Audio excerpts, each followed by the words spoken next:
गुरु गोरखनाथ एक योग सिद्ध योगी थे। इन्होंने हठ योग परंपरा का प्रारंभ किया।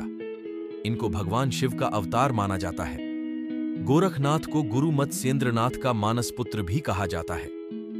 मान्यता के अनुसार एक बार गुरु मत्स्येंद्रनाथ भिक्षा मांगने एक गांव गए। एक घर में भिक्षा देते हुए स्त्री बड़ी उदास दिखाई दी तो गुरु ने पूछा, क्या समस्या है? स्त्री बोली, मेरी कोई संतान नहीं है। उस स्त्री को परेशान देख गुरु मत्स्येंद्रनाथ ने उसको मंत्र पढ़कर एक चुटकी भभूत दी और पुत्र प्राप्ति का आशीर्वाद देकर चले गए।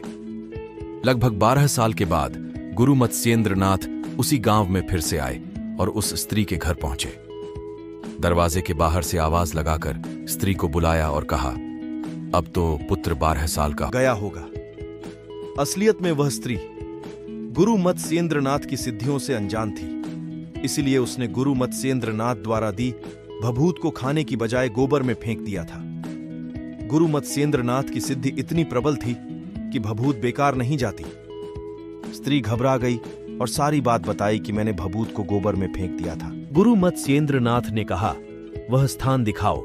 वहां जाकर देखा तो एक गाय गोबर से भरे एक गड्ढे के ऊपर खड़ी डीढ़ी है और अपना दूध उस गड्ढे में झलका रही है। तब गुरु ने उस स्थान पर बालक को आवाज लगाई।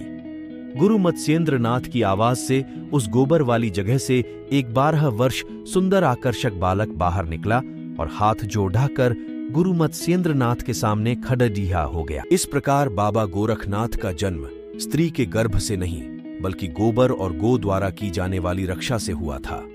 इसीलिए इनका नाम गोरक्ष पड्डहा। इस बालक को गुरु मत्स्येंद्रनाथ अपने साथ लेकर चले गए और आगे चलकर यही बालक गुरु गोरखनाथ बने।